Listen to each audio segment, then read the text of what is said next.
Hello friends, మా పెరట్లో మల్లె మొక్కలు పెట్టామండి. అవి మొన్న ఎండలకి నీళ్ళు అసలు పోయలే అనమాట. వర్షాలు పడంగానే చాలా పువ్వులు పూసినాయి.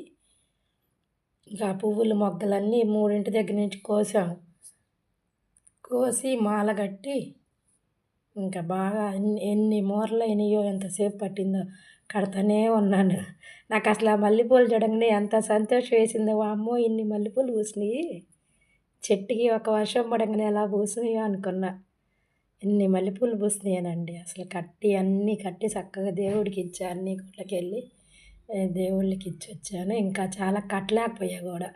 ఇంకా అలాగనే కట్టి చీకటి పడేదాకా కట్టి, ఇక మంగళవారం రోజు భజన అయితే అక్కడ గుడి దగ్గరికి తీసుకెళ్ళాను అనమాట. ఇవి ఇంకా అలా పూలన్నీ అసలు చాలా పువ్వులు, అసలు చాలా కడతా ఉంటే మల్లెపూలు వాసన వస్తూ ఉంది. అసలు ఎన్ని పువ్వులు అసలు. ఇంకా అలా కట్టి ఇంకా ఆ తర్వాత తీసుకెళ్ళి ఇంకా అన్నీ దేవుడికి ఇచ్చి ఇంట్లో దేవుడు పెట్టుకున్నామండి. చాలా పూలు